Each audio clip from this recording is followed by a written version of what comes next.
வணக்கம் மக்களே, welcome to the match report of CSK versus Punjab Kings. காலையில் 9 மணிக்கு மேட்ச் ரிப்போர்ட் போடுவேன் தனோம்.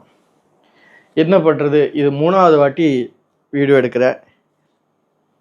சத்தியமாக மனசுடைஞ்சி போயிருக்குங்க. ரொம்ப பார்த்த மேட்ச். நல்லா பேட்டிங் ஆடினா அந்த பையன், சின்ன குழந்தை, அது அவ்வளவு உசுரை கொடுத்து அடித்து 250 ரன் அடித்து கொடுத்தாலும் நம்மளால்.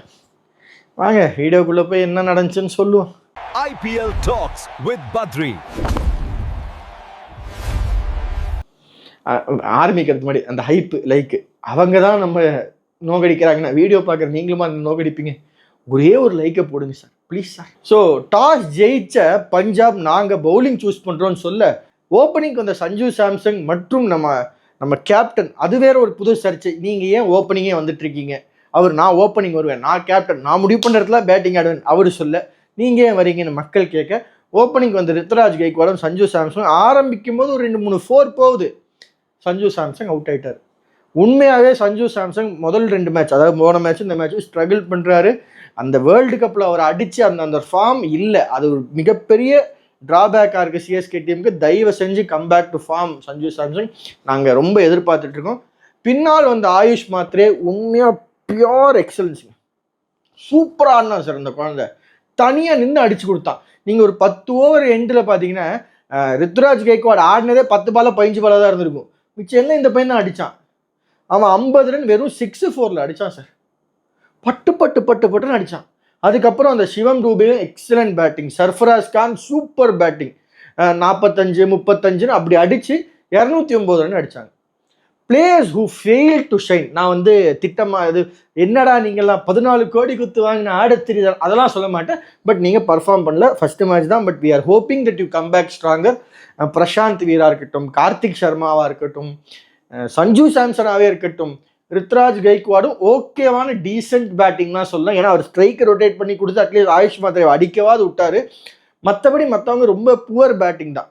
அகெயின் இது ஒரு கிரிட்டிசிசம் தானே தவிர இது அப்யூஸோ இல்லை 14 கோடி குத்து எடுத்தோம் ஒரு 14 ரன் அடிச்சியா நீ அப்படிலாம் நான் கேட்கல. நெக்ஸ்ட் மேட்ச் நல்லா ஆடுங்க. நீங்கள் உங்கள் பேட்டிங் கொஞ்சம் சுமாராகவே இருந்துச்சு சிஎஸ்கேக்கு. அண்ட் அவங்க சைடில் பவுலிங் பார்த்தீங்கன்னா சஹால் டக்குன்னு ஒரு பிரேக் போட்ட மாதிரி போகுங்க. அது வரைக்கும் நல்லா செம்மையாக போயிட்டு டக்குன்னு ஒரு பிரேக் அந்த மாதிரி அவங்கள பவுலிங்கில் சிலர் எக்ஸ்பென்சிவாக இருந்தாலும் சில நல்ல செஹல் மாதிரி பவுலர்ஸ் நல்லா கண்டெயின் பண்ணிக்க டக்குன்னு உடச்சி 209 ரன் தான் அடிக்க வச்சாங்க சிஎஸ்கேவை. சிஎஸ்கேக்கு 209 209 நம்மடா நெஜ்மாவா அப்படின்ற ஒரு ஃபீல்டு இருந்திருக்கும். ஆனால் அவங்களுக்கு அப்படி இல்லை. 209 முதல்ல ஓப்பன் அடிச்சு தொலைவாங்கிற மாதிரி தான் வந்தாங்க பிரியன் ஷாரியா மற்றும் பிரப் சிம்ரன்.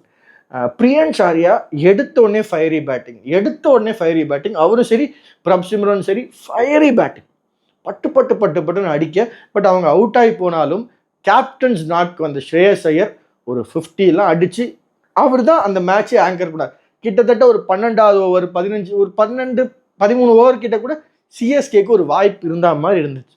பட் அன்ஃபார்ச்சுனேட்லி அவர் bowling failed at some point. நம்ம கடப்பார பேட்டிங்னு சொல்கிறோம், பட் பவுலிங்கில் அவ்வளோ ஸ்ட்ராங்காக இல்லைங்கிறது தான் பலரின் குற்றச்சாட்டு. பவுலிங் ரொம்ப ஹேப்பஸாடாக இருக்குது, ஹியர் அண்ட் தேராக இருக்குது. ஒரு கன்சிஸ்டன்சியில் யாருக்கு அப்புறம் யார் போடணும் இல்லை, யார் வேணாலும் வாங்க, யார் வேணாலும் போடுங்க, இப்படி மாற்றுவோம் அப்படி மாற்றுவோம் எக்ஸ்பெரிமெண்ட் பண்ணுறாங்க. அந்த மாதிரி பல கமெண்ட்ஸ் சிஎஸ்கே பவுலிங் பற்றி பல கிரிக்கெட்டிங் நாலேஜ் இருக்கிற மக்கள், நான் சொல்லிங்க எனக்கு கிடையாது, நீங்கள் கமெண்ட்ஸை திட்டினாலும் திட்டிக்கிங்க, பட் நாலேஜ் இருக்கிற பல மக்கள் சொல்லிட்டுருக்காங்க பவுலிங் ரொம்ப மோசமாக இருக்குது, ரொம்ப ஹேப்பஸாடாக இருக்குது, ரொம்ப கன்ஃபியூசிங்காக இருக்குது. பவுலிங் பெட்டர் பண்ணியிருந்தாலே இந்த 209 டிஃபெண்ட் பண்ணியிருக்கிறதுக்கான வாய்ப்பு இருந்திருக்கு சிஎஸ்கே கிட்ட. அண்ட் மேபி அதர் பேட்டர்ஸ் கொஞ்சம் ரன்ஸ் அடித்து ஒரு 30-40 ரன் அடித்து ஒரு 250 அடிச்சிருந்தா ஈஸியாக சிஎஸ்கே இதை டிஃபெண்ட் பண்ணியிருக்கலாம்னு எல்லாருமே சொல்கிறாங்க. அதான் என்னோட கருத்தாகவும் இருக்குது. CSK has failed or has to do better in terms of bowling நான் சொல்லுவேன்.